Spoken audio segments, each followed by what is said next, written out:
नमस्कार दोस्तों। इंसानी दुनिया में बहुत सी चीजें खत्म हो चुकी हैं और बहुत खत्म होने की कगार पर पहुंच चुकी हैं, जिसको लेकर विद्वानों का कहना है कि इसके लिए इंसान जिम्मेदार है। उसी कड़ी में अब बुरी खबर आई है और खबरों की माने तो जिस तरह पूरी दुनिया में जंगल कट रहे हैं, उससे जंगली जानवरों के रहने के आवास खत्म होते जा रहे हैं। इसी वजह से जानवर भी विलुप्त होते चले जा रहे हैं और अब एक उल्लू इसका शिकार हुआ है। दुनिया का सबसे बड़ा उल्लू कहे जाने वाले इस पक्षी की आबादी कम हो चुकी है। इस प्रजाति को बचाने के लिए वैज्ञानिक अब प्रयास करने में जुट गए हैं। वैज्ञानिकों की माने तो इस उल्लू के पंख फैलने पर 6 फीट चौड़े हो जाते हैं। रूस के सुदूर पूर्वी इलाके और एशिया के कुछ इलाकों में मिलने वाले इस उल्लू का प्राकृतिक आवास खत्म हो रहा है। इस उल्लू का नाम है ब्लैक फिश आउल। उल्लुओं में यह सबसे बड़े आकार का उल्लू होता है। आमतौर पर यह रूस के सुदूर पूर्वी इलाकों, जापान और एशिया के कुछ इलाकों में पाया जाता है, जो सर्दियों में जमते नहीं हैं, लेकिन बढ़ती मानवीय गतिविधियों की वजह से इनका निवास स्थान इनसे छिनता जा रहा है।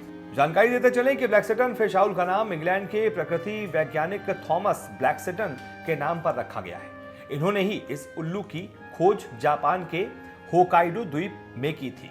इस उल्लू का आकार बहुत बड़ा होता है। ब्लैक नर का वजन 3.6 किलोग्राम होता है, जबकि मादा इससे भारी होती है। उसका वजन 4.6 किलोग्राम तक हो सकता है।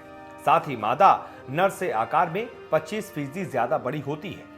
सर्दियों में इनका वजन कम हो जाता है।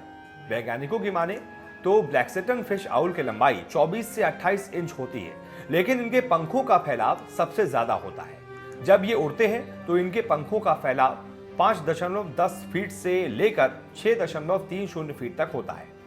किसी ब्लैक फिश आउल के पंखों का फैलाव 6.7 फीट तक भी जा सकता है। ब्लैक फिश आउल दिखने में ग्रेट ईगल आउल की तरह ही दिखता है, लेकिन आकार रंग में अंतर होता है। इनकी 4 उप प्रजातियां दुनिया के अलग अलग इलाकों में पाई जाती हैं, लेकिन ये अब खतरे में है क्योंकि लोग इनका शिकार करने और इनके घर तोड़ रहे हैं। इसी का नतीजा है कि ये विलुप्त होने की कगार पर पहुंच चुके हैं। ये जहां रहते हैं, अब वहां पर मानवीय गतिविधियां बढ़ती जा रही हैं। ऐसे में इन्हें हटना पड़ता है।